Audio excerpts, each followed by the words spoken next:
प्रेक्षक नमस्कार. दूरदर्शन सह्याद्रीच्या हॅलो डॉक्टर या विशेष कार्यक्रमामध्ये मी डॉक्टर प्रशांत जाधव आपल्या सर्व प्रेक्षकांचं मनपूर्वक स्वागत करतो. मित्रो, दान म्हटलं की अनेक प्रकारची असतात. अन्नदान आहे, विद्यादान आहे, रक्तदान आहे, पण एक दान असे आहे जे एखाद्या व्यक्तीच्या जीवनाचा शेवट दुसऱ्या व्यक्तीच्या नव्या आयुष्याची सुरुवात बनवते. ते म्हणजे अवयवदान. मित्रो, मृत्यूनंतरही आपले हृदय कोणाच्या तरी छातीत धडकू शकते. आपले डोळे कोणाला प्रकाश देऊ शकतात. आपले हात पुन्हा एखाद्याच्या आयुष्याला कर्माची नवी दिशा देऊ शकतात.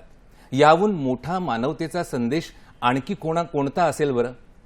मित्रो, भारतामध्ये जर विचार केला ना तर हजारो रुग्ण दरवर्षी अवयवांच्या प्रतीक्षेत असतात आणि दुर्दैवाने अनेकांना वेळेत अवयव उपलब्ध होत नाहीत. या पार्श्वभूमीवरती आज आपण निवडलेला विषय अतिशय महत्त्वाचा आणि संयुक्तिक असा आहे. तो आपण आपल्या स्क्रीनवर पाहू शकता. आपला आजचा विषय आहे राष्ट्रीय अवयव दान दिन 3 ऑगस्ट. 3 ऑगस्ट राष्ट्रीय अवयव दान दिन. मित्रो, या पार्श्वभूमीवर राष्ट्रीय अवयव दान दिन हा केवळ एक दिवस नसून समाजामध्ये जागरूकता, संवेदनशीलता आणि विश्वास निर्माण करण्याचा एक महत्त्वाचा संकल्प आहे. आज आपल्या स्टुडिओमध्ये अशा एका व्यक्तिमत्वाचे स्वागत करण्याचा आम्हाला विशेष आनंद होत आहे, ज्यांनी केवळ प्लास्टिक सर्जरीमध्येच नव्हे तर बर्न्स म्हणजे भाजलेले रुग्ण, पुनर्रचनात्मक शस्त्रक्रिया म्हणजेच रिकन्स्ट्रक्टिव्ह सर्जरी, हात प्रत्यारोपण, हँड ट्रान्सप्लांट आणि अवयव प्रत्यारोपणाच्या क्षेत्रामध्ये भारताचे नाव जागतिक स्तरावर उंचावलेले आहे. आज आपल्या सोबत आहेत डॉक्टर विनीता पुरी मॅडम. मॅडम, मी आपले मनपूर्वक आजच्या या भागामध्ये हॅलो डॉक्टरच्या भागामध्ये आपले मनपूर्वक स्वागत करतो. मित्रो, आपल्या पाहुण्यांचं अगदी संक्षिप्त अशी ओळख करून द्यायची झाली तर डॉक्टर विनीता पुरी या मुंबईतील सेठ GS वैद्यकीय महाविद्यालय आणि KEM रुग्णालयातील प्लास्टिक सर्जरी व बर्न्स विभागाच्या प्रमुख तसेच KEM टिश्यू बँकेच्या संचालक आहेत. देशातील प्लास्टिक सर्जरी, बर्न्स आणि अवयव प्रत्यारोपण क्षेत्रातील त्या एक अत्यंत मान्यवर असं नाव आहे. Association of plastic surgeons of India याच्या त्या विद्यमान अध्यक्ष आहेत. एशिया पॅसिफिक बर्न असोसिएशनच्या माजी अध्यक्षा म्हणून त्यांनी काम पाहिलं होतं. तसेच अनेक राष्ट्रीय आणि आंतरराष्ट्रीय संस्थांमध्येही त्यांनी नेतृत्वाची जबाबदारी यशस्वीपणे पार पाडली आहे. महाराष्ट्रातील शासकीय रुग्णालयामध्ये प्रथम यशस्वी हात प्रत्यारोपण म्हणजेच हँड ट्रान्सप्लांट त्यांनी घडवून आणण्याचा ऐतिहासिक मान हा डॉक्टर पुरी यांना लाभलेला आहे आणि त्या अत्यंत गुंतागुंतीच्या शस्त्रक्रियेचे नेतृत्व करणाऱ्या त्या देशातील अग्रगण्य अशा महिला शल्य चिकित्सकांपैकी एक आहेत. मित्रो, जखमी, भाजलेले रुग्ण, आर्थिकदृष्ट्या दुर्बल घटक आणि बाल बर्न सर्व्हायव्हर्स यांच्यासाठी त्यांचे कार्य हे केवळ वैद्यकीय सेवा नसून मानवतेची एक प्रेरणादायी अशी चळवळ आहे. कॅम्प आशा किरण यासारख्या उपक्रमातून त्यांनी अनेक बालकांना आत्मविश्वासाने नवजीवन जगण्याची प्रेरणा दिली आहे. राष्ट्रीय व आंतरराष्ट्रीय स्तरावरील अनेक प्रतिष्ठित पुरस्कारांनी त्यांचा गौरव करण्यात आलेला आहे. परंतु त्यांच्या व्यक्तिमत्वाची खरी ओळख जर सांगायची झाली तर ती त्यांच्या संवेदनशीलतेमध्ये, सेवाभावात आणि प्रत्येक रुग्णाला नवजीवन देण्याच्या अथक या ध्यासामध्ये आहे. चला तर राष्ट्रीय अवयव दान दिनानिमित्त अवयवदानाचे महत्त्व, त्यामागील विज्ञान, समाजातील गैरसमज तसेच प्रत्येक नागरिकाची भूमिका याविषयी सविस्तर आपण जाणून घेऊया. चला तर मित्र, अतिशय महत्त्वाचा असा हा आपला आजचा जो एपिसोड असणार आहे, आपली आजची चर्चा असणार आहे. राष्ट्रीय अवयव दिनाच्या पार्श्वभूमीवरती ही चर्चा आपण करत आहोत. मॅडम, पुन्हा एकदा मी पुनश्च आपलं स्वागत करतो आजच्या या हॅलो डॉक्टरच्या भागामध्ये. आणि आपला विषयच इतका बोलका आहे आणि तो स्वतःहून त्यात प्रश्न दडलेलाच आहे की राष्ट्रीय अवयव दिनाचे महत्त्व हे नेमके काय आहे आणि हा दिवस आपण का साजरा करतो, याबद्दल सविस्तर आपल्या प्रेक्षकांना काय सांगाल? हो, तर राष्ट्रीय अवयवदान दिन हे जे आहे ते जीवनदानाचा एक उत्सव असं आम्ही बोलू शकते. का हे फक्त एक दिवस इम्पॉर्टंट नाही आहे. हे ह्याच्यासाठी ठेवलं आहे की समाजाला हे जीवनदानाची जे जाणीव द्यायचं आहे आणि हे लोकांना बोलायचं आहे आम्हाला की हे मृत्यूच्या नंतर आपले अवयवदान दुसऱ्यांसाठी जीवन देऊ शकते. आणि हे आम्हाला मोस्ट इम्पॉर्टंट उद्देश द्यायचा आहे लोकांना. आता जेव्हा आम्ही जसं आम्हाला फ्रेंडशिप डे असते किंवा रोज डे असते किंवा मदर्स डे असते, तसंच हे जेव्हा आम्ही एक दिवस ठेवतात तर ह्याच्यावर आम्ही जास्ती चर्चा करतात, जसं आम्ही आज बसले. तर हे सगळं इन्फॉर्मेशन लोकांना जास्ती मिळू शकते. जेव्हा बोला मॅडम. हो, तर ह्या दिवसमुळे काय असते, लोकांना इन्फॉर्मेशन पण पोहोचते. आणि मला एक फक्त बोलायचं आहे की हे मृत्यूच्या नंतर आपण दुसरं कोणाला जीव देऊ शकते, ही भावना आम्हाला लोकांमध्ये जास्ती उभार करायचं आहे. म्हणजे मृत्यूनंतरचं जीवन जर खऱ्या अर्थाने आपण अभिभाषित करायचं असेल तर ते अवयवदानातून नक्कीच साध्य होऊ शकतं, असंच कुठेतरी आपल्या उत्तरातून आमच्या लक्षात आलं. मग मॅडम, अवयवदानाबद्दल आपण जर पाहिलं एकंदरीत तर समाजामध्ये अनेक असे गैरसमज आहेत. आपण सर्वात सामान्य गैरसमज कोणते पाहता? कारण आपण त्या विभागामध्ये काम करता आणि रोज दैनंदिनमध्ये आपण अशा प्रसंगांना सामोरे जाता. तर मग कोणते गैरसमज साधारण आपल्याला आढळले? हो sir, the most important one मला असं वाटतंय की हे आहे की लोकांना असं वाटतंय की बॉडी आता अपूर्ण राहणार. म्हणजे जेव्हा आम्ही जे लास्ट राईट्स करणार तेव्हा असं वाटणार की there is something missing in it. पण जेव्हा आम्ही बॉडीमधनं किडनी काढते किंवा हार्ट काढते किंवा लंग्स काढते तर ते आतमध्ये असते, बाहेरने काहीही दिसत नाही. आता आम्ही बघणार, जसं जे माझं स्पेशलायझेशन आहे हँड्स, कोणी बोलणार की जेव्हा हात काढणार तर जेव्हा आपले प्रियजन असते त्यांना जेव्हा आम्ही लास्ट राईट्स करते तेव्हा हात नसेल तर कसं दिसेल. पण तेव्हा आम्ही प्रॉस्थेटिक हँड म्हणजे एक आर्टिफिशियल हँड लावून देतात. तर जेव्हा लास्ट राईट असते तेव्हा दिसायला असं काही समजत पण नाही की हँड्स पण डोनेट केलंय. हे तर एक आहे अपूर्ण. दुसरं एक मोस्ट इम्पॉर्टंट महत्त्वाचं जे लोकांना वाटतंय की हे धर्म किंवा आपली संस्कृतीमध्ये हे बसते की नाही बसते.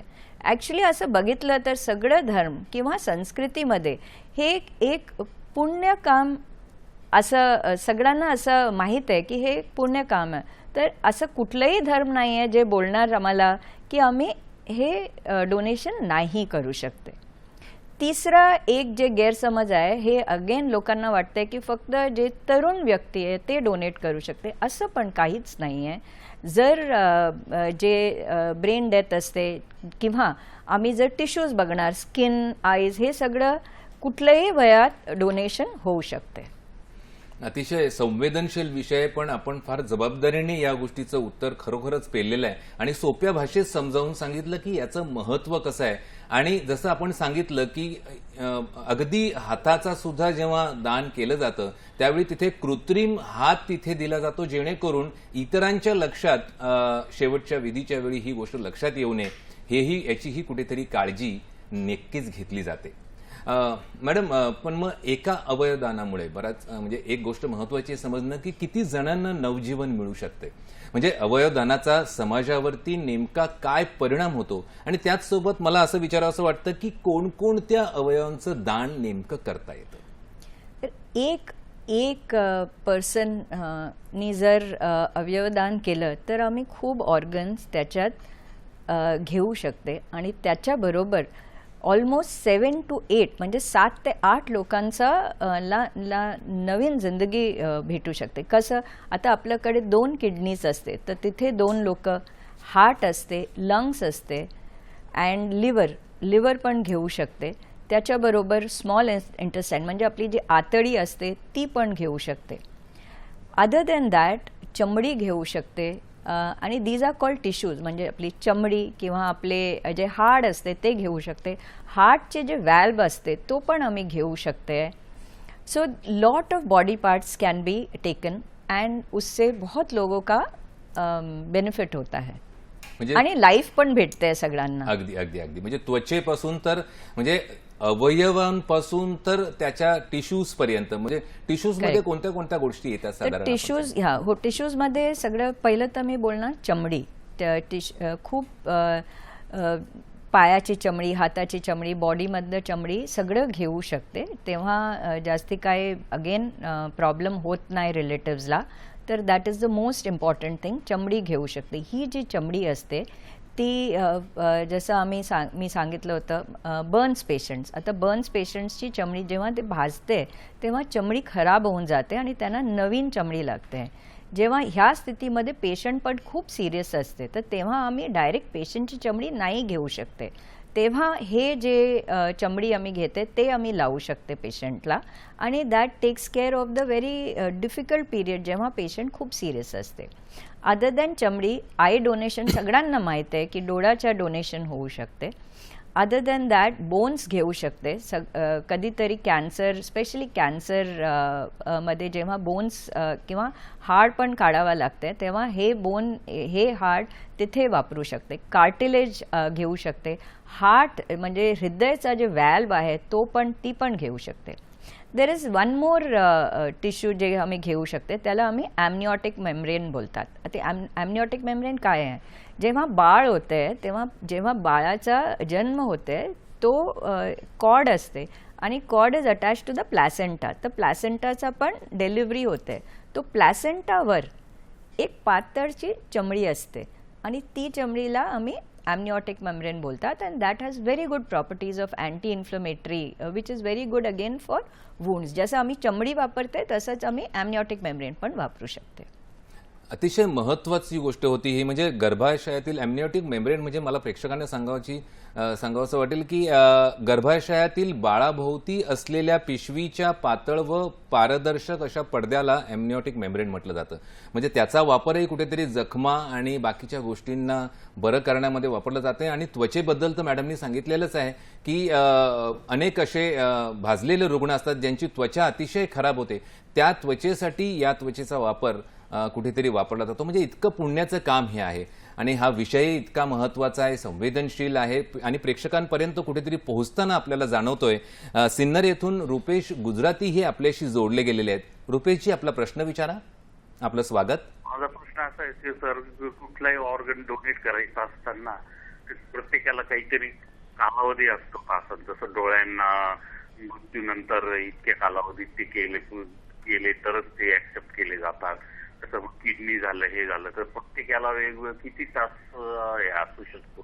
कारण अंतराच्या काही ठिकाणी ग्रामीण भागातील लोकांना शहरापर्यंत जाऊन पुष्कळ वेळ लागतो. तर मग त्या अनुषंगाने काय असतो का त्याचं नियोजन कसं करावे? धन्यवाद. आपला प्रश्न आमच्या लक्षात आलेला आहे. मॅडम, काय सांगाल या गोष्टी? त्यांनी कालावधी विचारलेला आहे की अवयवदानामध्ये म्हणजे मृत्यूनंतर किती कालावधीमध्ये साधारण अवयवदान वेगवेगळ्या अवयवांचं करता येतं? म्हणजे शहरी भागामध्येच ते करता येतं की ग्रामीण भागामध्येही याची सोय असते, असाही कुठेतरी सूर त्यांच्या प्रश्नातून आपल्याला जाणवला. साधारण कालावधी, किती कालावधीमध्ये अवयवदान करावं? एक तर हे जे मोठं आपले ऑर्गन्स आहे, जे अवयव आहे, that is like kidney, heart, liver, small intestine, हे फक्त ब्रेन डेड पर्सननी घेऊ शकते. म्हणजे हे आम्हाला जेव्हा पेशंट तेव्हा ब्रेन डेथ असते पण they are connected to the heart is working and the lungs are working with artificial supports, तेव्हा करू शकते. म्हणजे आफ्टर डेथ, आफ्टर हार्टची जे डेथ आहे त्याच्यानंतर आम्ही हे नाही करू शकते. पण जेव्हा आम्ही स्किन, आय हे सगळं बघते किंवा बोन, हे आम्हाला मृत्यूच्या 6 तासाच्या आतमध्ये करावं लागते. अलॉंग विथ दॅट जर आम्ही बॉडी कोल्ड स्टोरेजमध्ये ठेवते तर it can also be done up to 24 hours. बरोबर. म्हणजे एकंदरीत साधारण सूर आपला म्हणजे आपल्या प्रश्नाचं निराकरण नक्कीच झालेलं असेल. ब्रेन डेड म्हणजे ज्याला आपण म्हणतो ना, सर्व कार्य जे आहे म्हणजे मेंदू मृत अशा व्यक्तीमधून काही अवयव काढले जातात. त्याचा अर्थच असा होतो की कायमस्वरूपी आणि अपरिवर्तनीयरित्या बंद असलेलं साधारण ते जीवन असतं म्हणजे. आणि अशा अवस्थेमध्ये ते कुठेतरी ते अवयव काढले जातात आणि काही अवयव हे 6 तासाच्या आत जसं मॅडमनी सांगितलं आणि 24 तासाच्या आत असं एक त्याचा क्रम आहे. नक्कीच म्हणजे या अनुषंगाने हा विषय कुठेतरी आपल्यापर्यंत पोहोचावा आणि ही उत्सुकता, जी सजगता आपल्याला आपल्या प्रेक्षकांच्या या प्रश्नातून जाणवते, म्हणजेच कुठेतरी आजचा जो आपला कार्यक्रमाचा हेतू आहे तो साध्य होताना आपल्याला कुठेतरी दिसतोय. प्रेक्षको, अजूनही वेगवेगळे कंगोरे आहेत या विषयाचे, नक्कीच आपण ते उलगडून पाहणार आहोत. पण आता इथे वेळ झाली आहे एका छोट्याशा विश्रांतीची. तो कुठेही जाऊ नका, पाहत राहा आपला आवडता विषय, आपला आवडता कार्यक्रम हॅलो डॉक्टर.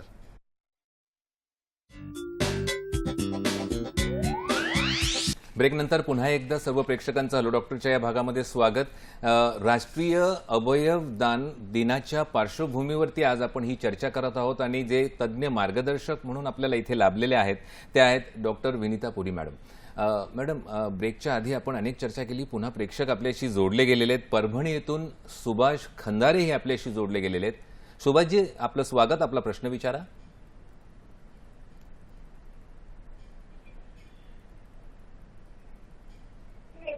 सुभाषजी, आपला प्रश्न विचारा. Hello sir. बोला. मॅडम, अवयवदान करण्यासाठी म्हणजे कुठल्या व्यक्तीचे करू शकतो? कुठल्या हॅलो सर. कुठल्या अवयवदान करण्यासाठी म्हणजे कुठल्या व्यक्तीचे करू शकतो? वयाची काही वगैरे अट असते का सर? अच्छा, ठीक आहे. आपला प्रश्न आमच्या लक्षात आला. धन्यवाद आपण सहभागी झाल्याबद्दल. कोणत्या एजमध्ये, कोणत्या वयाचं असं त्यांचा एकंदरीत प्रश्न आहे? कोणत्या वयामध्ये अवयवदान करता येतं? हो, कुठल्याही वयात करू शकते. असं काही नाही आहे की मी पहिलं पण सांगितलं होतं की फक्त तरुण पर्सन पाहिजे असं काहीच नाही आहे. जेव्हा अवयवदानचे हे एक डिसिशन घेतात फॅमिली, तेव्हा डॉक्टर्स सगळं बघतात की पॉसिबल आहे की नाही. आणि जेव्हा एव्हरीथिंग इज राईट आणि किडनी बरोबर असेल किंवा हार्ट बरोबर असेल तर घेऊ शकते. त्याच्यात काहीही कुठलंही एजचं लिमिट नाही आहे.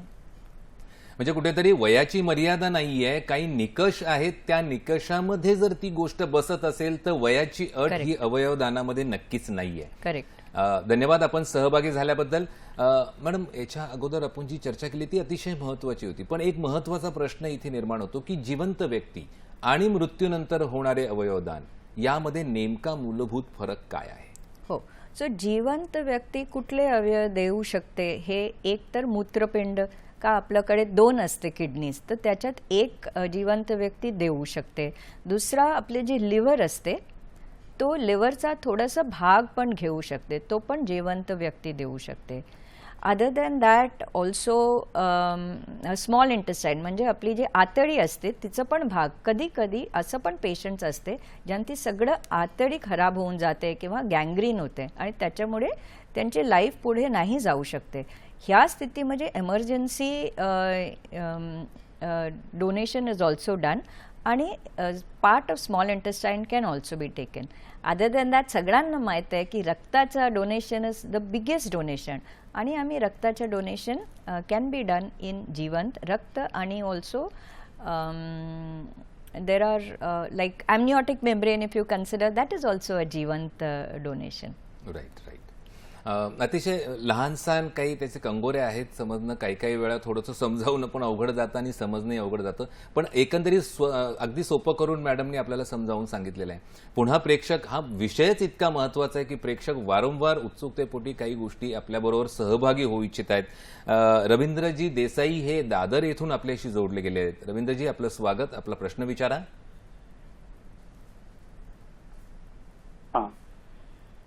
नमस्कार. आपला प्रश्न नमस्कार विचारा. मॅडम, मी रवींद्र देसाई दादर प्रभात येऊन विचारतोय जी. हो, बोला. की आपण जिवंतपणे कोणकोणत्या अवयवाचं दान करू शकतो? बरं. हा. ओके, तर किडनीज करू शकते. आपला प्रश्न लक्षात आला, आपण उत्तर घेऊया. बोला मॅडम. हो, तर किडनीचा होऊ शकते आणि लिव्हरचा एक भाग घेऊ शकते अँड ब्लड डोनेशन असं होऊ शकते. आणि जसं मी पहिलं पण सांगितलं, स्मॉल इंटेस्टाईन म्हणजे आपली जे आतडीचा एक भाग घेऊ शकते. आणि All this amniotic can be membrane तुम्ही and म्हणालात. amniotic membrane of course. अगदी महत्वाचं होतं ते. मग मॅडम जर एखाद्या Bone marrow पण. बोन मॅरो पण Yeah, करता bone येतं. marrow is also Right. possible. मग जर एखाद्या व्यक्तीला अवयवदानाचा संकल्प करायचा असेल तर मग त्याने आणि त्याच्या कुटुंबाने कोणती पावले उचलावीत, काय सांगाल याबद्दल? मला वाटतं हे मोस्ट इम्पॉर्टंट आहे. जेव्हा आम्ही जिवंत असते तेव्हा आम्हाला हे प्लेज करायला पाहिजे. तर तुम्ही बघणार आता स्क्रीनमध्ये and you will be able to see one scan code. हां, हे जे स्कॅन कोड आहे तुम्ही आत्ता पाहिजे तर आत्ता आपला फोन उचला सगळं आणि तुम्ही हे स्कॅन करा. हे जे स्कॅन कोड आहे this will lead you to NOTTO, म्हणजे जे आपला नॅशनल ऑर्गनायझेशन आहे they are the ones who have the scan code. ह्याच्यात तुम्ही डायरेक्टली तुम्हीच प्लेज करू शकते की माझा मृत्यूच्या नंतर मी हे डोनेशन चा हे मी इच्छुक आहे की माझा मृत्यूच्या नंतर मला डोनेशन करायचं आहे. जेव्हा तुम्ही हे प्लेज करते, हे तुम्ही प्लेज केलं हे तर इम्पॉर्टंट आहे, पण त्याच्या अतिरिक्त जे मोस्ट इम्पॉर्टंट आहे की तुम्ही तुमचे सगळं घरच्या लोकांना हे बोला की मी हे प्लेज केलं आहे. का एक आम्हाला सगळं मोस्ट इम्पॉर्टंट सगळ्यांना हे पाहिजे की जेव्हा आम्ही हे प्लेज करते तेव्हा जर आम्ही लोकांना सांगणार नाही तर आपल्या मृत्यूच्या नंतर लोकांना कसं समजेल की आम्ही हे प्लेज केलं होतं. तर फॅमिलीला हे माहिती इज व्हेरी इम्पॉर्टंट. म्हणजे प्लेज म्हणजे साधारण अगदी सोप्या भाषेमध्ये सांगायचं तर एक प्रकारची शपथ आहे, ती एक प्रकारची प्रतिज्ञा ज्याला आपण म्हणू शकतो, संकल्प. पण तो आपण घेतल्यानंतर आपल्या परिवारामध्ये कुटुंबियांच्या जवळच्या व्यक्तींना याची कल्पना देणं फार गरजेचं आहे, जेणेकरून त्यावेळी त्यांच्याकडून ते सुचवलं जाईल की या व्यक्तीने असा प्लेज किंवा संकल्प किंवा प्रतिज्ञा केलेली होती. हे फार महत्वाचं आहे. मॅडम मग आता आपण थोड्याशा अवयवदानाकडून आपण इतर काही गोष्टी, म्हणजे तुमचा जो बलस्थान तुमच्याबद्दलचं बोलायचं झालं तर एक प्लास्टिक रिकन्स्ट्रक्टिव्ह सर्जरी याबद्दल मला वाटतं आपल्याशी मला चर्चा करायची इच्छा आहे की सामान्य लोक प्लास्टिक सर्जरी म्हणजे केवळ सौंदर्यवर्धक शस्त्रक्रिया समजतात. करेक्ट. आपण याबद्दल काय सांगाल? हो, सो जसं तुम्ही सांगितलं सगळ्यांना वाटतंय की आम्ही फक्त नाक करू शकते किंवा नाकाला छान करू शकते किंवा पोट कमी करू शकते. हे सगळं इज स्पेशली फिल्म्समध्ये असं दाखवतात की आम्ही हे सगळं करू शकते. पण आमचं एक मोठं काम असते रिकन्स्ट्रक्टिव्ह सर्जरी. म्हणजे जसं जर बाळ जेव्हा होते, कधी कधी कोणाला एक्स्ट्रा बोट असते किंवा बोट एक कमी असते किंवा असं होऊ शकते की त्यांचं होठ फाटलेलं असते किंवा ताळू फाटलेलं असते. दुसरं हे जेव्हा कधी कधी ॲक्सिडेंट होते, ॲक्सिडेंटमध्ये खूप मोठ्या प्रकारचा जेव्हा ॲक्सिडेंट होते तेव्हा बॉडीचा कुठलं तरी पार्टमधून चमडी जाते आणि फ्रॅक्चरचं बरोबर चमडी पण गेली असते किंवा चेहऱ्याचं जे फ्रॅक्चर्स असते हे सगळं काम आम्ही करते. दुसरं जसं भाजलेलं व्यक्ती त्यांना खूप डिफॉर्मिटीज होऊ शकते, ते पण आम्ही करते. सो रिकन्स्ट्रक्टिव्ह सर्जरी म्हणजे कुठल्याही बॉडी पार्टचा आम्ही पुनर्निर्माण करू शकते. अगदी बरोबर आहे. म्हणजे एखादा अपघात असो किंवा कर्करोग असो किंवा भाजलेले रुग्ण असो किंवा जन्मजात विकृती असो, यांची सगळ्यांची पुनर्रचना करणं म्हणजेच पुनर्रचनात्मक आणि रिकन्स्ट्रक्टिव्ह शस्त्रक्रिया. खरोखर एखाद्या रुग्णासाठी ते किती महत्वाचं आहे हे नक्कीच आपण समजू शकतो. पुन्हा आपल्याशी प्रेक्षक जोडले गेलेले आहेत. बीड येथून हरिदासजी करडे हे आपल्यासोबत जोडले गेलेले आहेत. हरिदासजी, आपलं स्वागत. आपला प्रश्न विचारा. धन्यवाद. हॅलो, नमस्कार. हॅलो, बोला. मी हरिदास करडे बोलतो, अंबेजोगाईवरून. बोला. बोला. हात प्रत्यारोपणच्या संदर्भात विचारायचं होतं. बरं, बोला. म्हणजे हात दानाच्या संदर्भात. ओके. नक्कीच आपला प्रश्न एकंदरीत आमच्या लक्षात आला. मॅडम काय सांगाल? आपला ते आपलं बलस्थान आहे, नक्कीच आपण त्यात निष्णात आहात. काय सांगाल? तुमचं प्रश्न काय? तुम्हाला फक्त हँड ट्रान्सप्लांट आणि हँड डोनेशन असं त्यांचं एकंदरीत प्रश्न आहे. याबद्दल तर हँड डोनेशन कोणाला लागते? आता हे लागणार आहे ज्यांच्याकडे हात नसते. जेव्हा ॲक्सिडेंटमध्ये लोकांना ॲम्प्युटेशन होते, ह्या लेवलमध्ये असेल किंवा ह्या लेवलमध्ये असेल किंवा ह्या लेवलमध्ये असेल, ह्या लोकांना फक्त सध्यापर्यंत म्हणजे 2015 पर्यंत काहीच उपचार नव्हतं. फक्त आम्ही आर्टिफिशियल किंवा कृत्रिम हात लावू शकत होते. आता आम्ही हे हात पण लावू शकते. तर जसं किडनी किंवा हार्ट किंवा लंग्सच्या ब्रेन डेथ इंडिव्हिज्युअलमधनं हात ते ऑर्गन काढतात, तसं हात पण डोनेशन होऊ शकते, हँडच्या पण डोनेशन होऊ शकते. नक्कीच. आणि सविस्तर आपण पुढच्या काही चर्चेच्या ओघामध्ये आपण सविस्तर या विषयावरती चर्चा करणारच आहोत. मॅडम, आपण रिकन्स्ट्रक्टिव्ह सर्जरी, पुनर्रचनात्मक शस्त्रक्रियेबद्दल बोलत होतो. मग रुग्णाला पुन्हा आत्मविश्वासाने जेव्हा समाजामध्ये उभं करण्यासाठी प्लॅस्टिक सर्जरी याची भूमिका किती महत्वाची असते? खूपच मोठी भूमिका आहे ह्याच्यात. का, जेव्हा लोक आमच्याकडे येतात, आमची जी सर्जरी असते ती सगळं सरफेस सर्जरी असते, म्हणजे समोर दिसते काय प्रॉब्लेम आहे. तर कोणी असं पण बोलू शकते की थोडंसं नाकाचा भाग नाही आहे, किंवा कोणाचा कानाचा थोडंसं भाग नाही आहे, किंवा थोडीशी लिप नाही आहे, तर काय फरक पडणार? जीव तर आहे, पण तसं नसते. ज्यांच्याकडे नसते त्यांनाच समजणार की काय प्रॉब्लेम आहे, आणि त्यांना असं वाटते की ते समाजासमोर ते पुढे नाही येऊ शकते. कधी कधी लोक चेहऱ्याला कवर करून घेते, काहीतरी रुमाल लावते किंवा काहीतरी कवर करून घेते, आणि त्यांना कॉन्फिडन्स नसतं. ह्या स्थितीमध्ये जेव्हा हे त्यांना बनवून देतात आम्ही, तर त्यांच्या कॉन्फिडन्स खूपच वर येते, आणि ते परत पुढे समाजमध्ये ते सगळ्यांबरोबर they can be part of the world all over again. So this is very important. नक्कीच नक्कीच, अतिशय महत्त्वाचं होतं ते. मगाशी आपल्या प्रेक्षकांचा जो प्रश्न होता तो म्हणजे हँड सर्जरी आणि हँड प्रत्यारोपण. आपण महाराष्ट्रातील मॅडम शासकीय रुग्णालयामध्ये पहिले यशस्वी हात प्रत्यारोपण आपणच केले होते. त्या क्षणाचा अनुभव जाणून घ्यायला आम्हाला नक्कीच आवडेल. काय सांगा? हो, तो क्षण आपल्यासाठी एक मोठा आनंदाचा क्षण होता. It was not just not just anand, आणि एक गर्व पण झालं आम्हाला की आम्ही BMCच्या हॉस्पिटलमध्ये, KEM हॉस्पिटलमध्ये हे इतकं मोठं निर्णय जेव्हा आम्ही घेतलं होतं की आम्ही हे कामासाठी काम करणार, ह्याच्या मागे खूप खूप वर्षांचा प्रयत्न होता. आम्ही खूप प्रॅक्टिस सेशन्स केली होती, त्याच्यावर खूप वाचलं होतं, आणि आम्ही जेव्हा जे पहिलं पेशंट होतं त्यांनी आमच्यावर विश्वास ठेवलं, आमच्याकडे आले, आणि आम्ही हे जेव्हा केलं, आणि जेव्हा पहिलं आम्ही तो रक्त बघितलं आणि हाताला लाल बघितलं, दॅट वॉज खूप मोठा आनंद आमच्यासाठी. आणि हे आनंद फक्त आम्हाला, ओनली टीमला नाही वाटलं, पूर्ण हॉस्पिटलला असं वाटलं, आणि पूर्ण BMCमध्ये हे एक आनंदाची लहर गेली की आम्ही हे सक्सेसफुली केलं.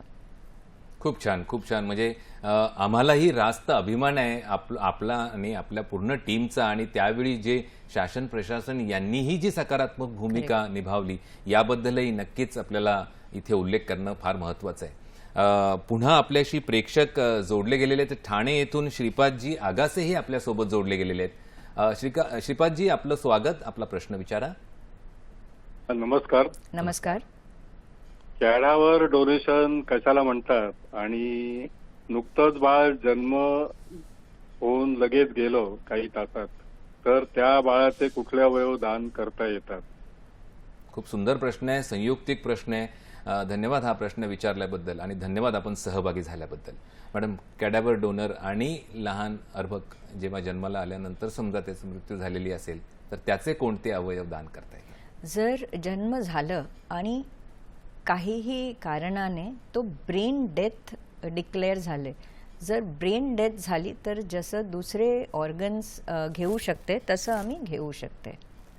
जर ब्रेन डेथ झाली, जर इमिडिएटली डेथ झाली, आणि ही एक हार्ट डेथ असते जी नॉर्मल आम्ही डेथ बोलतात, तर त्याच्यात आम्ही फक्त चमडी घेऊ शकते. ॲमनिऑटिक मेम्ब्रेन मी ऑलरेडी सांगितलं, तेव्हा प्लॅसेंटा पण असेल तर प्लॅसेंटा घेऊ शकते.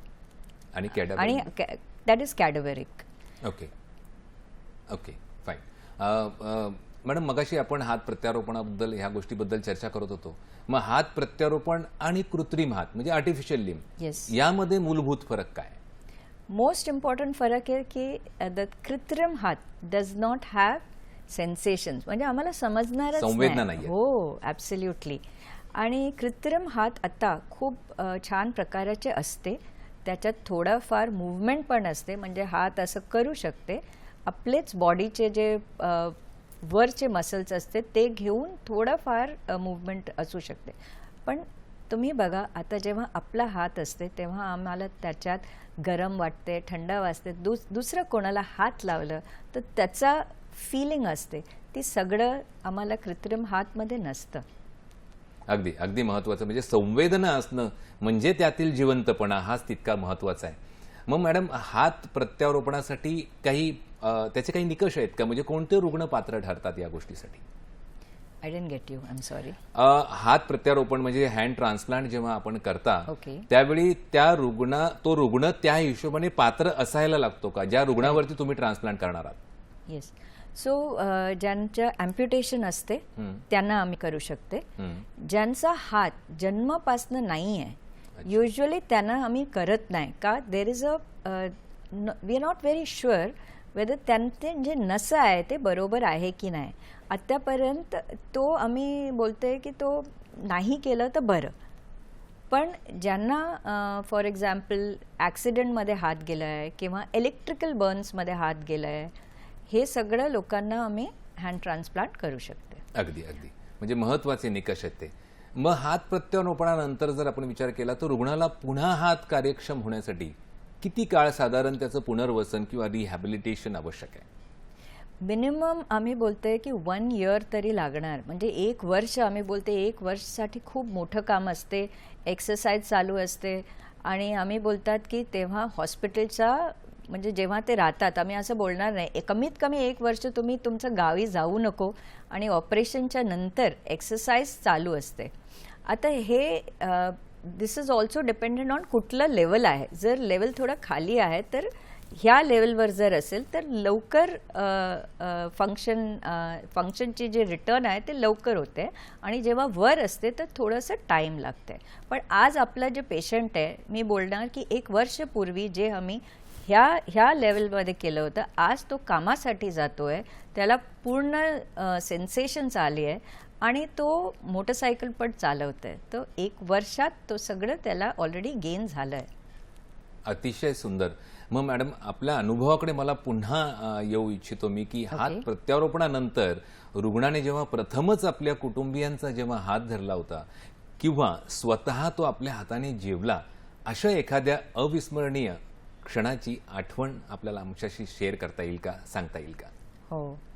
तर हे जे तुम्ही बोलते ना, हे दोन्ही साईडला असते. म्हणजे पेशंटला पण असं वाटतंय की I will never forget it. आणि आम्ही जी आपली डॉक्टर्सची टीम आहे, आम्ही आपले एक्सरसाइजवाले जे डॉक्टर्स असते, ऑक्युपेशनल थेरपिस्ट असते, एनेस्थेटिस्ट असते, हे सगळ्यांचा मला असं वाटतं सगळ्यांकडे एक एक वेगळं असं होऊ शकते की कुठलं एक वेगळं इन्स्टन्स असेल जे त्यांना आठवण राहते. माझं जे फर्स्ट पेशंट आहे त्याने ऑपरेशनच्या नंतर 1 वर्षाच्या नंतर जेव्हा तो घरी गेलं तर त्यांनी बी एमध्ये त्यांनी ॲडमिशन घेतलं आणि जे त्याचं फर्स्ट एक्झाम होतं 3 तासाच्या एक्झाम त्यांनी तो ट्रान्सप्लांटेड हँडमधनं लिहिलं आणि पूर्ण 3 तासच्या एक्झाम लिहिलं आणि त्यांनी रायटर पण नाही घेतलं आणि एक्स्ट्रा टाईम पण नाही घेतलं. जेव्हा मला हे समजलं तर मला असं वाटतं ते मला म्हणजे आय फेल्ट सच प्राईड की पेशंटनी पण इतकं एक्सरसाइज केलं होतं आणि त्याचं पण इतकं मोठं हे होतं की मला सगळं माझा हे नवीन हाताने करायचं आहे. So that is I think I will never forget it. खूपच अविस्मरणीय असा, आपण सांगताना सुद्धा आमच्या अंगावरती काटा आलेला होता आणि आनंदाचा एक साधारण लहर आम्हालाही जाणवली. आणि तुम्ही तर प्रत्यक्षदर्शी होता त्यावेळी तुमची अवस्था आम्ही नक्कीच फक्त म्हणजे समजण्याच्या पलीकडे आहे आमच्या ती, पण आम्हाला कुठेतरी ती उमजताना दिसते. नक्कीच खूप महत्वाची वळणावरती आता आपली ही चर्चा आहे आणि अतिशय महत्वाचे कंगोरे अजूनही या विषयाचे आपण उलगडणार आहोत. पण आता पुन्हा इथे वेळ झाली एका छोट्याशा विश्रांतीची, तर कुठेही जाऊ नका, पाहत राहा आपला आवडता कार्यक्रम हॅलो डॉक्टर. छोट्याशा ब्रेकनंतर पुन्हा एकदा सर्व प्रेक्षकांचं मनपूर्वक स्वागत. आजचा विषय आणि आपले जे मार्गदर्शक आहेत त्यांच्याबद्दल आपण जाणूनच आहात, त्यात मी वेळ नाही घालवत. आपण पुन्हा प्रश्नावरती येऊया, त्यांच्याकडून जाणून घ्यायचं आहे. मॅडम, आपण हात प्रत्यारोपण हँड ट्रान्सप्लांटबद्दल बोललो. मग कॉम्पोजिट टिश्यू ट्रान्सप्लांट हा एक महत्त्वाचा शब्द आहे जो समजून घेणं फार गरजेचं आहे आणि या क्षेत्रामध्ये अग्रणी कार्य आपलं आहे स्वतःचं. मग सर्वप्रथम मी आपल्याला विचारू इच्छितो की कॉम्पोजिट टिश्यू ट्रान्सप्लांट म्हणजे नेमकं काय आणि ते पारंपरिक अवयव प्रत्यारोपणापेक्षा कसं ते वेगळं आहे, काय त्यातला डिफरन्स आहे? करेक्ट.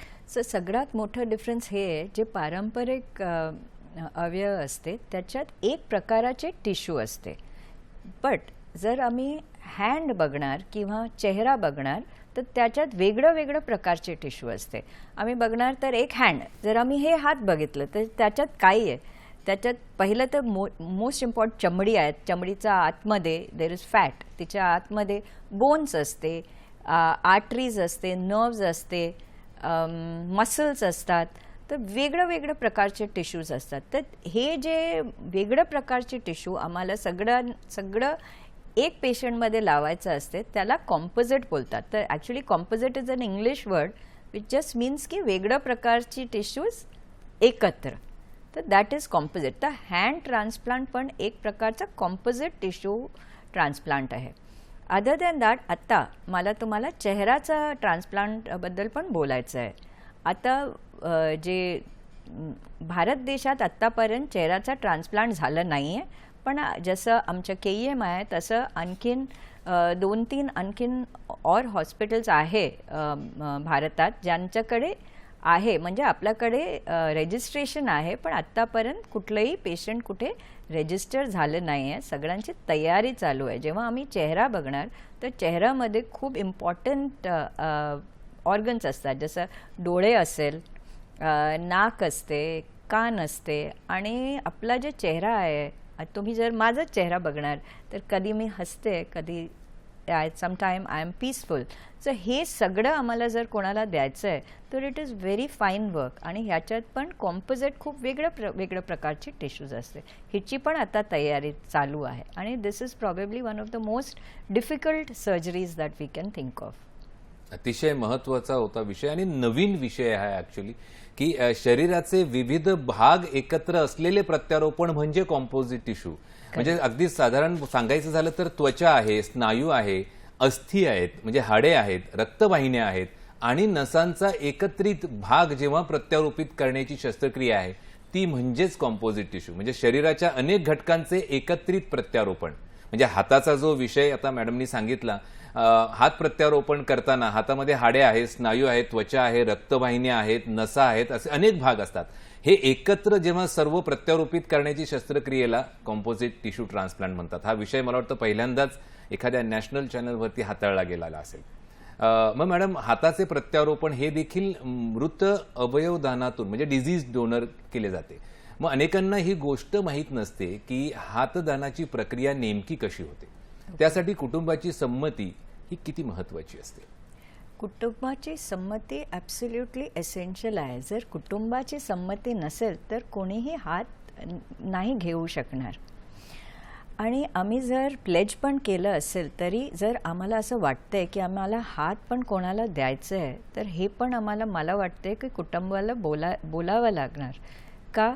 जेव्हा ऑर्गनबद्दल जेव्हा जे ट्रान्सप्लांट कोऑर्डिनेटर असतात आणि जेव्हा ते फॅमिलीशी बोलतात तर तेव्हा जेव्हा आम्ही हार्ट किंवा किडनी किंवा लिव्हर असं बोलतात तर ते बॉडीच्या आतमध्ये असते, पण हात बाहेर दिसते. आणि जेव्हा आम्ही हात काढणार, आता तुम्ही बघणार, एक मी तुम्हाला स्क्रीनवर दाखवते. हो, जेव्हा तुम्ही हे बघणार, कोणाचा हे हात, इतकं मोठं हात, पण हे मला वाटते I feel like doing this to that family, ज्यांनी हे दिलं आहे आमच्या पेशंटसाठी, हे हात पण कोणी दिलं आहे. तर दिस इज व्हेरी इम्पॉर्टंट. आणि हे एक माणूस, आता तुम्ही बघताय, आता तुम्ही बघा ह्या स्क्रीनमध्ये तुम्हाला दिसतंय, हे 7-8 महिन्याच्या नंतर त्याचा फोटो आहे. तुम्हाला समजणार पण नाही की एकदा तो, हे तरुण माणूस असं होता की एक पूर्ण हात नव्हतं आणि आता त्याच्याकडे हात आहे. सो फॅमिलीने जर नाही सांगितलं, तुम्ही प्लेज केलं पण फॅमिलीने जर नाही सांगितलं तर हे होणारच नाही. का? डेथच्या नंतर family becomes the owner of the body. So it is very important की फॅमिलीचं हो पाहिजे. आणि जर फॅमिलीने हो सांगितलं, आणि मी हे फोटो असं दाखवते का सगळ्यांना माहीत पाहिजे की हे पण खूप इम्पॉर्टंट आहे. कोणी बोलणार की जर हात नसेल तर जीव तर आमचं चालू आहे, पण ज्याच्याकडे हात नसेल त्यांनाच समजणार की विदाऊट हात कसं त्यांचं जीव चालू असते. अगदी महत्वाचं होतं ते. अगदी म्हणजे तुम्ही दाखवलेला फोटोच इतका बोलका आहे की शब्द टोकडे पडतात फक्त पाहूनच आपल्याला त्याच्या मागच्या भावना आणि संवेदना लक्षात येतात. म्हणजे अगदी थोडक्यात सांगायचं तर एखाद्या व्यक्तीने अवयवदानाचा संकल्प जर केला असेल तर हात, चेहरा किंवा इतर कॉम्पोजिट टिश्यूज जे आहेत ते दान करण्यासाठी स्वतंत्र संमती ही आवश्यक असते. याबाबत कायदेशीर आणि नैतिक प्रक्रिया सुद्धा आहे. त्याबद्दल मॅडम काय सांगू शकता तुम्ही?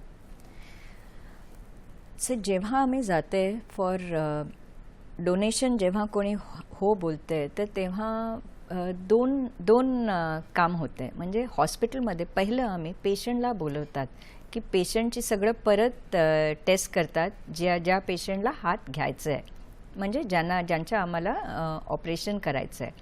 त्याच्याबरोबर ज्यांचा हात असते, ज्यांचा आम्ही घेणार आहे, तिथे पण एक टीम जाते आणि तिथे पण सगळं टेस्टिंग होते आणि तिथे बघते की आपला जे पेशंट आहे त्यांना ते हात देऊ शकते की नाही. पहिलंचं असं नाही पाहिजे की पहिलंचं कुठलं ॲक्सिडेंट नाही पाहिजे, त्या हातात प्लेट्स नाही पाहिजे, तो हातात दुसरं काय नर्व इंजुरी नाही पाहिजे. आणि जेव्हा सगळं मॅच होते आणि जेव्हा आम्ही तिथे हात डोनेशनसाठी काढते तेव्हा आम्ही पेशंटचं ऑपरेशन इथे आपल्या हॉस्पिटलमध्ये चालू करते आणि सगळी तयारी आणि टायमिंग पण आम्हाला ॲब्सोल्युटली परफेक्ट घ्यावं लागते. तेव्हा अगदी अगदी अगदी महत्त्वाचं होतं ते. मग मॅडम, जेव्हा एखाद्या अवयवदात्यामुळे एखाद्या व्यक्तीला नवीन हात मिळतो किंवा कोणतंही अवयवदान झालेलं असेल तेव्हा त्या रुग्णाच्या जीवनामध्ये कोणते कोणते बदल घडतात आणि आपल्या अनुभवातील एखादी हृदयस्पर्शी अशी घटना आपण प्रेक्षकांसोबत सांगू शकाल? हो. जेव्हा लोकांना किडनी भेटते किंवा लोकांना हार्ट भेटते किंवा लोकांना लिव्हर भेटते तर त्यांचं जेव्हा तोपर्यंत त्यांना वाटत होतं की ते कधीही त्यांचा जीव संपवू शकते आणि जेव्हा हे नवीन ऑर्गन त्यांना भेटतात त्यांना एक ॲब्सोल्युटली नवीन जीवन भेटतात. मला वाटतं दिस इज व्हेरी इम्पॉर्टंट. का नॉट जस्ट देम पण पूर्ण फॅमिलीमध्ये त्यांना असं वाटतं की आता हे माणूस आमच्याकडे राहणार. That is in terms of other organs like kidney, liver, heart, lungs, ज्याच्याने आपला जीव जाते. पण आता आम्ही हात बघणार तर हात नाही आहे, त्याच्यामुळे त्याचा जीव आहे आणि तो 90 इयर्स किंवा 100पर्यंत राहू शकते. पण ज्याच्याकडे दोन्ही हात नाही आहे त्यांनाच फक्त समजेल की जेव्हा हात मिळतात त्यांना कसं वाटतंय. का आत्ता ते he can eat on by himself, म्हणजे त्याला जेवण घ्यायचं आहे. आता बघा त्याच्याकडे जर हात नसेल, सगळं मी फक्त बोलते की आम्ही जेवण घेऊ शकते किंवा आम्ही हाताने लिहू शकते किंवा दुसरा कोणाला आम्ही हात लावू शकते. पण जेव्हा आम्ही सकाळी उठते आणि सगळं सकाळचं काम करते तो पण somebody is helping that person. तर that is something which hurts the patient. You may be 25 years old आणि तुमचं आई किंवा बाबा कोणाला तुम्हाला मदत करते. हे सगळं तुमची जे सगळं यू बिकम इंडिपेंडेंट सडनली आणि तो independence is very important for the patient. अगदी अगदी महत्त्वाचं होतं. अगदी थोडक्यात जर सांगायचं झालं तर जे परावलंबी आयुष्य आहे एखाद्या दोन्ही हात नसलेल्या व्यक्तीचं, त्याच्यामध्ये कुठेतरी स्वावलंबनाची आणि ते जे स्वातंत्र्य मिळतं मला वाटतं ते कोणत्याही गोष्टीपेक्षा अतिशय अनमोल आहे. आणि म्हणूनच आजचा विषय की आपल्यापर्यंत ही भावना आणि ह्या सर्व गोष्टी आपल्यापर्यंत पोहोचाव्यात आणि कुठेतरी संकल्प घेण्याची तयारी प्रत्येकाच्या मनामध्ये रुजावी, हाच हेतू आणि उद्देश आजच्या कार्यक्रमाचा आहे. मॅडम, आपण आता कार्यक्रमाच्या अगदी शेवटच्या 2-3 प्रश्नाकडे आहोत. मग हात प्रत्यारोपणानंतर जेव्हा किंवा कोणतीही शस्त्रक्रिया, खास करून हात प्रत्यारोपणाची आपण जर म्हटलं तर शस्त्रक्रिया ही महत्त्वाची आहे पण तितकीशी पुरेशी नसतेच. कारण दीर्घकालीन पुनर्वसन किंवा फिजिओथेरपी आणि मानसिक तयारी या सर्व गोष्टी आवश्यक आहेत. मग या संपूर्ण प्रवासामध्ये रुग्ण आणि कुटुंबाची भूमिका ही किती महत्त्वाची आहे? त्याच्यात खूपच मोठी भूमिका आहे. जसं आम्ही बोलते आम्ही तर फक्त शस्त्रक्रिया करते, असं मी डायरेक्टली पेशंट्सला बोलतात. का हे जर तुम्ही आमच्या साईडने बघितलं तर मी सर्जन आहे, माझ्यासाठी हे एक शस्त्रक्रिया आहे. पण जेव्हा आपल्याकडे हात प्रत्यारोपणसाठी कुठलं पेशंट येते ना तर मला असं वाटतं तो एक डिपार्टमेंटसाठी एक फॅमिली मेंबर म्हणून असं होऊन जाते. का तेव्हा आम्हाला बघायचं आहे की आम्हाला ह्या पेशंटला पूर्ण till his life we have to take him आणि आम्हाला बघायचं आहे की तो हात त्याला फुल जीवनसाठी ठेवायचं आहे. So family has to help because exercises वगैरेसाठी फॅमिली लागतात. त्याच्याबरोबर इम्युनोसप्रेशन, जसं आम्ही किडनी किंवा हार्ट किंवा लिव्हरसाठी इम्युनोसप्रेशन देतात, म्हणजे औषध देतात की तो ऑर्गन राहणार जीवनभर. हात प्रत्यारोपणच्या पेशंटला पण मेडिसिन्स घ्यावं लागते पूर्ण जिंदगीभर. जर पेशंट आणि the relative both are very important to make sure कि वो हाथ जीवन भर में अच्छा रहेगा. अगदी अगदी महत्वाचं होतं ते. विषय व्यापक आहे, पण आपण महत्वाचे त्याचे जे अंगोरे आहेत ते आपण नक्कीच उलगडून पाहिले आहेत आणि आपण खूप छानपैकी ते समजावून आणि सोप्या भाषेमध्ये आम्हाला समजेल अशा भाषेमध्ये समजावून सांगितलंय. शेवटचा प्रश्न आपल्यासाठी हा आहे की राष्ट्रीय अवयवदान दिन या निमित्ताने विशेषतः हँड डोनेशन आणि कंपोजिट टिश्यू डोनेशन या संदर्भात आपण देशातील नागरिकांना कोणता संदेश द्याल? मी हे बोलणार की हे फक्त एक शस्त्रक्रिया नाही आहे. हे जेव्हा आम्ही करतात दॅट इज फॉर द स्पर्श. म्हणजे आम्हाला एक ज्या पेशंटकडे हात नाही आहे त्याला हे स्पर्श येते, आणि जेव्हा हे स्पर्श येते आणि ते आपला your loved ones you can touch, you can feel your baby, maybe you can feel your loved one, and that is what I feel is that we as surgeons can give to the patients. अगदी अगदी महत्वाचं होतं ते. वेळ आपल्याकडे कमी असल्या कारणाने कुठेतरी आपल्याला सांगता करावी लागते या भागाची. मित्र, आजच्या संवादातून एक गोष्ट नक्कीच अत्यंत स्पष्ट झाली आहे की अवयवदान म्हणजे मृत्यूचा स्वीकार नव्हे तर जीवनाचा विस्तार आहे. म्हणजे अगदीच सांगायचं तर एखाद्या व्यक्तीचा शेवटचा श्वास दुसऱ्या व्यक्तीच्या नव्या आयुष्याची पहिला श्वास ठरू शकतो. म्हणजे विज्ञान आपल्याला उपचार देते, पण अवयवदान आपल्याला मानवतेची खरी ओळख करून देते. डॉक्टर विनिता पुरी मॅडम यांनी अतिशय संवेदनशीलरित्या आज अवयवदान, पुनर्रचनात्मक शस्त्रक्रिया, हात प्रत्यारोपण, बर्न्स म्हणजे भाजलेले रुग्ण आणि आधुनिक वैद्यकीयातील आशेच्या नव्या क्षितिजांविषयी अत्यंत मोलाचे असे मार्गदर्शन आपल्याला केले. मॅडम, आपल्या ज्ञानाचा, अनुभवाचा आणि समाजाप्रती असलेल्या समर्पणाचा आम्हाला खरोखर लाभ झाला आहे आणि आम्हाला खूप रास्त अभिमान आहे या गोष्टीचा. आपण इथे वेळ काढून आलात आणि आम्हाला जो वेळ दिला त्याबद्दल दूरदर्शनच्या सह्याद्रीच्या वतीने, आमच्या तमाम प्रेक्षकांच्या वतीने आणि आमच्या हॅलो डॉक्टरच्या टीमच्या वतीने मी आपले मनपूर्वक आभार मानतो. आपण आल्याबद्दल नक्कीच धन्यवाद मॅडम. धन्यवाद. प्रेक्षकांनो, आपण पाहिलं की आजचा कार्यक्रम पाहिल्यानंतर आपण एक निर्णय नक्की घ्या. स्वतः अवयवदानाची माहिती जाणून घ्या, आपल्या कुटुंबाशी याविषयी खुली चर्चा करा आणि योग्य वेळी जीवनदानाचा संकल्प करा. कारण मृत्यू अटळ आहे, पण आपल्या एका निर्णयामुळे कोणाच्या तरी आयुष्यामध्ये नवी पहाट उगवू शकते. याच प्रेरणादायी विचारासह आजचा कार्यक्रम आपण इथेच संपूया. पुन्हा भेटूया हॅलो डॉक्टरच्या एका नवीन भागामध्ये एका नवीन विषयासह नवीन तज्ज्ञांसोबत. तोपर्यंत स्वस्थ रहा, मस्त रहा, आनंदी रहा, सजग रहा. नमस्कार. नमस्कार.